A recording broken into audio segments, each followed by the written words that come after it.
Welcome to Taiwan Talks. I'm Albert Chiu. As 2025 begins, concerns are growing about the potential return of Trump tariffs in the U.S., with Donald Trump set to retake office in under 2 weeks.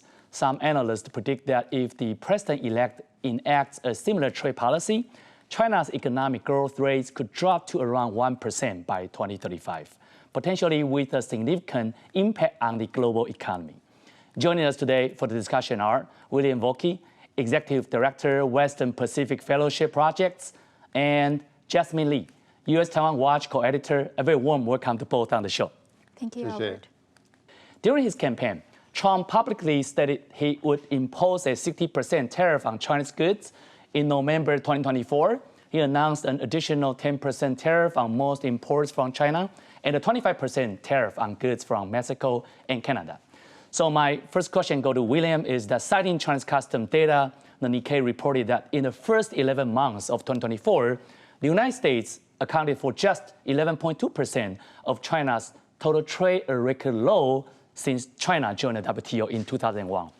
The deadline reflects China's deliberate efforts to reduce its reliance on the trade with the United States in anticipation of the potential tariff increases. So how should we interpret the U.S. China relation heading into the 2025? Well, there are three basic points or perspectives on that to interpret the relationship heading into 2025. One is the floor on relations that has been laid by the Biden administration. The Biden administration and China have come to kind of basic agreements about keeping the level of competition and conflict fairly low between the two countries, while still engaging in some serious trade issues. That's one level. The second, of course, is as you just mentioned, all the Trump tariff talks that he's talked about, and all the things that he's proposed during the campaign. We don't know how serious that is, and we don't know how far he's going to carry that. The third point, of course, is Xi Jinping and China.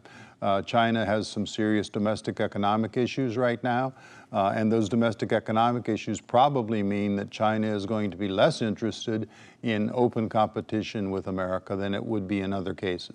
In your assessment and also the observation of Donald Trump and his past governance in his first term, to what extent do you think that Trump can really implement those tariff policies, just because in the past, sometimes he only talks and less so in action? Just in terms of structure, the executive branch is able to do that. They don't need congressional approval for that. So Trump can do that. Trump's very transactional. He's likely to want to get something in return for not doing it. For not implementing that. So it's likely a very strong negotiating tactic for him. Will he or won't he? No one knows. Wall Street now is betting that he's going to implement some tariffs. The question is then not whether there will be tariffs, but whether the levels will be 10, 20%, or even the 60% that he mentioned. Jasmine, what about you? What's your observation, of the start of 2025 when Donald Trump taken office, specifically with regard to the U.S.-China relations? I think when we talk about U.S.-China relations, we need to distinguish Trump as an individual and broader U.S. government. And for U.S. government, I would say the paradigm shift has already happened. So this taking China as the primary competitor, this is not going to change. But for Donald Trump himself, President Trump himself, I totally agree with William. He's a very transactional person, and he's also extremely unpredictable. Unpredictable is his main characteristics, and we can see that even though he talks a lot about imposing tariffs from 10%, 60% to even 100%, but when it comes to TikTok, his stance is also more favoring China. So now a lot of people, there's a lot of speculations on Trump's future China relations, but I always say, I just wanted to note that very much of Trump's rhetoric is still reflecting his principle of America first. I don't think he has a really well-structured strategy on China, but overall, it's reflecting the American first principle, including his rhetorics on Greenland, on Panama, and these are all reflecting his this principle of America first. Let's dig a little bit deeper about this Beijing-Washington relations. With virtually no communication channels open between Beijing and the Trump team, China is trying to decipher whether Trump's aggressive tariff threats are merely a negotiation tactic or an effort to decouple the economy of the U.S. from China. It appears that Xi Jinping may be anxious about the situation. Does this mean Trump has already achieved his initial objective, William? Well, it's more than a negotiation tactic. There will be tariffs. He's promised it so many times there are going to be tariffs. I think the issue really is what level. And has he achieved his objective? Well, the answer is yes. Uncertainty in international politics has two aspects to it. One, it gives you a negotiation advantage because your adversary, your person across the table, doesn't know exactly what you're going to do. But the second aspect of it is it increased risks. So the risks in the relationship go up as well as the uncertainty. Perhaps he's achieved his objectives, but perhaps also he has created more risk and perhaps more conflict in the future. And we will have to simply wait and see. But does that mean the tariff is sort of equivalent with the decouple the U.S., with the Chinese economy? The tariffs are part of the decoupling. The tariffs are part of the decoupling. Other parts of the decoupling, though, are American limits on technology transfers to China, particularly technology around AI and technology around chips, computer chips. So the decoupling is going both ways. Both sides are trying to do that. And there's been recent Chinese announcements about restrictions on rare earth mineral exports, which are vital for American industry. Mm-hmm. Jasmine, given aggressive tariff policies from Trump, do you think that Xi Jinping is pretty much anxious about, the coming situation and probably would have some kind of solution to it? So I think for Xi Jinping, the current China very poor economics is also what he's on his mind. And starting from 2023, the APEC meeting, we can see that his attitude has already softened since then. And it's probably very much because of the economic struggle within China. So I think, yes, and Trump, I think he also understands this background. So for Trump, negotiation and gaining a better position on the negotiating table is very important. So I will say for his initial objectives, he has reached it. But I think for Trump, when it comes to U.S.-China relations, two main goals he wanted to achieve. One is bringing more jobs back to U.S. The second one is blocking the fentanyl. And these are we haven't seen much result yet, and he's not in the seats yet. So we will continue to see what's going to develop. Okay. The Wall Street Journal reported that during the Biden administration, there were more than 20 communication channels between the U.S. and China. However, all of these have been suspended ahead of Trump's inauguration, awaiting instructions from the new administration. So how should we interpret Trump's move? Does it relate to the lack of communication channels between the U.S. and China at the end of his first term, William? Well, one interpretation, of course, is that this is an assertion of the hardline perspective of a lot of people in the Trump administration, and this will be leading to a more competitive, more conflictual relationship with China. The other interpretation is that the slowing down of diplomatic relations in a presidential transition is pretty normal. It's pretty normal for people to be waiting to see what happens, to see what's going to be going on with the next administration, and to see what the policies will be. Congress has also changed, and Congress is now perhaps even more hardline about China than it was in the past. Now the unified governments. Right, Excuse me. right. So yes, with the unified Congress, with the House and the Senate both being Republican, and perhaps even more hardline on China than it was. So I think those two interpretations of the two, is it normal or does it suggest a more hardline approach? I would tend to believe it's just more of the normal transition. We'll see more what happens in the next 2 months. Mm-hmm. Jasmine, what about you? I think for Trump, he really prefers this person-to-person, the communication line. So now we're seeing less communication. I agree with what William just mentioned.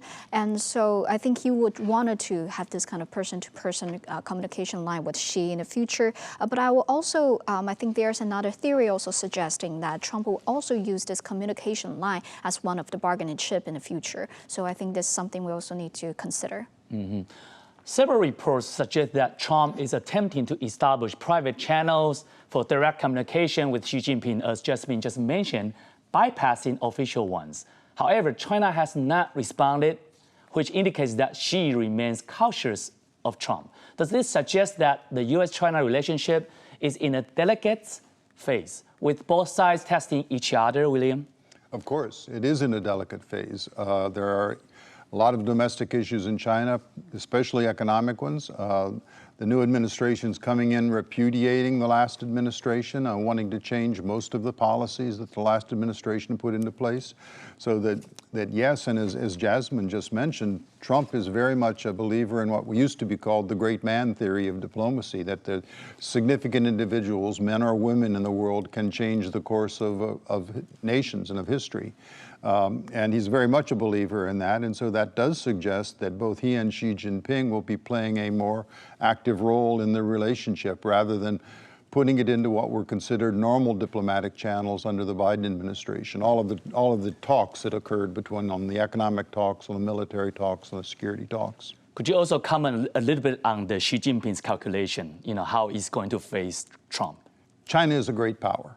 China is one of the two great powers in the world. Part of Xi Jinping's history is to return China to the glory days of the Chinese Empire, to its appropriate place in the world. So it's not like facing down a small country or facing down a small player in the world. Xi Jinping is going to assert Chinese place and assert Chinese power, but has to be very conscious of the economic consequences of the economic downturn in China. So the thought that Trump can somehow manipulate or maneuver Xi Jinping, I think, is wrong. I mean, I think that these are two senior people in major countries talking to each other, and they will do what's in the best interests of their country, we hope.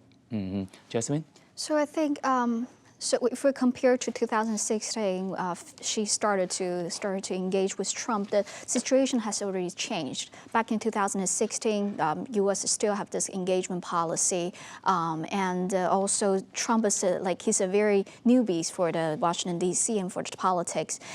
So back then, the China economy is also better comparing to now.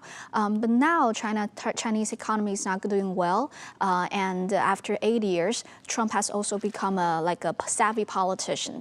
So if I were Xi Jinping, I would also avoid engaging in direct conversation with Trump, especially he's a very savvy politician and a skilled negotiator. So, and now the current economic of China is not doing well. So I think there's a lot of calculation for Xi Jinping. Okay, however, Trump has invited Xi Jinping to his inauguration, though it's widely expected that Xi will not attend. Meanwhile, Taiwan will send a delegation led by Legislative Speaker Han Kuo-yu, accompanied by 7 legislators. So my first question goes to William. So how do you view Taiwanese President Lai Ching-te's decision to have Legislative Speaker Han Kuo-yu lead the delegation? It's very positive. We had an old saying in America back in the 50s, 60s, 70s, 80s that politics stops at the water's edge, that the national security of the country was something that most people should be agreeing on.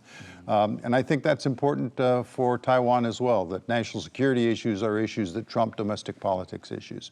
But whether it contributes to reconciliation between the two parties, I seriously doubt it. They have a lot of issues between them. But I think having the Speaker Han lead the delegation is a very positive sign. It's beginning to say that Taiwan is going to be treating America from one perspective rather than two perspectives from two different political parties.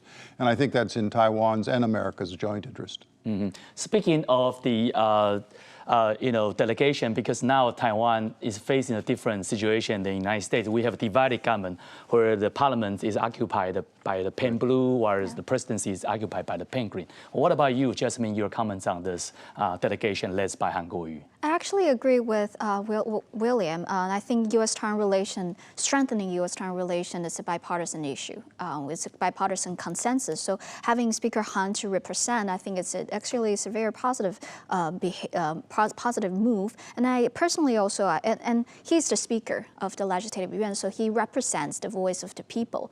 And also I personally have the chances to join one of the delegation meeting, foreign delegation meeting Speaker Han, and I found his humor actually very well received by the international guests. So I think that's actually a really good pick. And for reconciliation, as you mentioned, now Taiwan's parliament is really divided. Yes, I don't think this is going to help to the reconciliation. And if for the reconciliation, I think now the opposition is basically led by figures like Fu Kunqi and Huang Guochang. So if President Lai, he really wants to push for the reconciliation, I think these figures and also the minority leader, Ke Jianming, is the main figures he needs to engage with. Mm-hmm. In political science, we often, describe the problem with a divided government, especially the parliament's been occupied by the opposition party, is stalemates, meaning that there's a slowdown of the policy making in legislation. So, now Taiwan is facing a similar problem too. So, William, do you think that this type of stalemates will kind of hamper Taiwan or kind of slow down Taiwan's progress in kind of building up its military and also the budgets and stuff? Yeah, when it comes to financial issues, there can be really divergent perspectives from the two parties. And as you mentioned, financial issues, and we mentioned earlier, Jasmine mentioned the transactional nature that Trump seems to put into foreign policy. One of those transactions is Trump insisting that allies, quote, pay for themselves. We saw it with NATO, the 2%. Now they're talking 3% budgets for NATO. He's talked about it with South Korea. He talked about it with Taiwan, and that Taiwan should be paying more for its own protection. In that regard, Taiwan is putting together a fairly significant defense package to buy defense weapons from the United States. And that's the kind of thing that will be very positive in Trump's eye, and if it's the right weapons mix, it'll be very positive for Taiwan's long-term national security. Jasmine, you want to add up to this? Yeah, I think now we're already seeing the impact on submarine budget, and this is something that's going to relate it to our Taiwan's. It's not only just about Taiwan's military spending, but the sustainability of Taiwan's self-defense. So we're already seeing this impact. So I think this is also something. If Speaker Han goes to U.S., I think this is something you need to address. And also, I wonder, will future exchanges between the U.S. and Taiwan legislatures become a key channel for U.S.-Taiwan communication? Jasmine, you follow up this? Yes, I think that's definitely very important to strengthen Taiwan and the U.S. and the channel between the legislative yuan and Congress. We know that in the U.S. we have the Taiwan caucus, and we hope that in the Taiwan we can have a really great communication channel between Taiwan caucus and maybe the U.S. caucus in Taiwan. So I think this is something we need to strengthen. But now we understand the complexity. The situation right now within the legislative yuan is very complex. I think, I think a lot of U.S. people, they also, DC people, they also understands that a lot of the time the opposition party and what being said is not exactly what had been done. So I think this is something we need to address first, and this is also good for the overall U.S.-Taiwan relations. William, so what should Han Kuo-yu focus on during his visit to strengthen Taiwan's position in this trip? Talking about the reasons that Taiwan is important for America. The reasons are economic, they're military security, they are psychological in terms of democracy and the support for human rights. I mean, I always say that if the neighborhood that Taiwan lives in makes Taiwan look like a small player, but Taiwan is actually a major player in the world. And it needs to remind people of that. Fortunately, Congress is very supportive of Taiwan. The congressional side, both bipartisan support of Taiwan in Congress, which is very positive for Taiwan-American relations. During Biden's tenure, the Republican and Democratic parties both significantly increased their attention on Taiwan. However, there's greater uncertainty under Trump. What can Taiwan adopt a more flexible diplomatic strategy in response? Jasmine? I would say there's 2 points. For my personal recommendation, one, we need to stay low-key. Second is that we need to seize the opportunity to push forward for more symbolic actions. And allow me to elaborate on that. The major reason why was said that we need to stay low-key is because, as we mentioned earlier, Trump is a very transactional person, but Taiwan is not negotiable. Human rights, Taiwan it's not for sale. So, and Trump, he likes to deal with those big issues. So when Taiwan remain low-key, we hope that Taiwan can be handled by it, or to work with those people Trump picked, including Secretary of State Marco Rubio and National Security Advisor Waltz. They are all pretty know Taiwan, understand Taiwan, and pretty Taiwan friendly. And these people, I think, is really important for moving forward Taiwan in U.S.-Taiwan relations. And Trump himself, I think one thing we need to seize the opportunity is that he's not a establishment. And he's willing to break some. So I think we need to have some spaces for U.S.-Taiwan relations to have some breakthrough. For example, Marco Rubio, when he was still in Congress, he issued one of the legislations is basically supporting for Taiwan military personnel to wear uniform in U.S. I think this is very important and symbolic actions. And these are something I think for Trump, he might think it's bargain chips, but I think that for Taiwan, it's also a really good gestures or really good behavior to push forward or to counter Chinese gray zone tactics. So I think this opportunity is very important for Taiwan to seize. Do you think that for Taiwan to stay low-key in that position is a right or more flexible way to do? I think Taiwan does need to stay low-key. And in terms of a flexible diplomatic strategy for Taiwan, personally, and this is a personal opinion, I think that Taiwan too long has been focused on the diplomatic issues in terms of state-to-state relations. The attempt of Taiwan to assert itself as a state in the world has basically failed in terms of its legal status. Not in terms of its actuality, it actually is a state, but in terms of its legal status, it has failed. Taiwan has kind of won that battle. There's a battle that continues to be fought and needs to be fought with the remaining diplomatic allies, etc. But Taiwan will not get representation in the United Nations or in any of the other international organizations where China plays a big role. I think rather that for a flexible strategy, Taiwan needs to begin thinking of itself in part as a geographic non-governmental organization. That would mean a public in America or around the world that knew Taiwan as a supporter of the things they believe in. And of course, these are things the Taiwan people believe in as well. So I think Taiwan requires really an expansion of its view of what diplomacy is, that public diplomacy for Taiwan, which is not focused on the state and state relations, needs to play a much bigger role than it has in the past. So you are suggesting there is a possible NGO diplomacy for Taiwan to kind of walk in that path?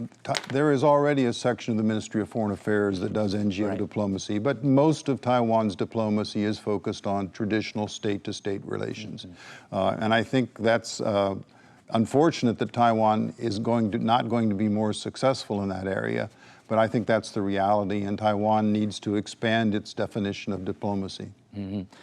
Trump's current core team includes Secretary of State Marco Rubio, National Security Advisor Mike Waltz, Trade Representative Jamieson Greer, and Ambassador to China David Perdue, all of whom are staunch anti-China hawks. This suggests that Trump remains deeply concerned about China's threat to U.S. hegemony, with Taiwan positioned as a bargaining chip, so to speak, in this power struggle.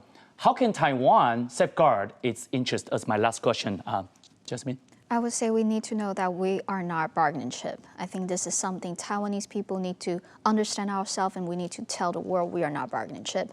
And to safeguard our interest, I think one thing is very important is we need to develop our relations with other democratic allies. This includes EU, Japan, and the Philippines. And we need to do that without the help of U.S. And I think for now, it's actually opening up a huge opportunity for Taiwan. As we're seeing the new European Commission. We're seeing the Commissioner of the Defense and Space and the top representative of the Foreign Affairs. They are all very valued democratic values, and they are good, huge supporter for Taiwan. Taiwan. So I think it's actually the world is opening up this opportunity for Taiwan, and the European country, they has, after the Russian-Ukraine war, they has also started to take a more responsibility on their defense and take a more firm stances on securing the democratic values. So I think this is something we need to continue to develop. And I think for Taiwan in the past, the reason why we can receive so much support from the world is because our own ability, our technology, and the economic strength. So going back, I think it's still about ourselves. We need to continue to work on those issues, including the low birth rate and green energy. These issues, and this will go back to the legislative yuan. And as we mentioned, now the situation is very complex, so this is something Taiwanese people will need to deal with. William, would you say those anti-China hawks in Trump's cabinet will, sort of like still force Trump or kind of lead him still in the direction of being friendly to Taiwan? There's every indication they will, and there are a lot of people in the administration through the new National Security Council, et cetera, who have a positive approach to Taiwan. But Trump is Trump, and Trump will do what he wants to do. And he will expect loyalty from the people under him when he does that. I think the key for Taiwan and the key for your questioning is your question of how can Taiwan safeguard its interests is that Taiwan needs to focus on what Jasmine spoke about, democracies around the world. Democracies and the legislatures or parliaments that democracies elect don't make foreign policy, but they set limits on foreign policy. They basically say these are the kinds of things that we won't find acceptable from our executive, from our administrators. And one of those limits has to be that change in the Taiwan Strait has to be at the interest of the Taiwan people. They have to agree, and it needs to be peaceful. And perhaps thirdly, that Taiwan is a force for good in the world. And if those three things could be things that publics around the world, particularly in democracies, understood and appreciated, that would help secure Taiwan's future. William and Jasmine, thank you for your great participation in the show. Thank you. Thank you. Enjoy our show. Subscribe to Taiwan Talks. See you next time.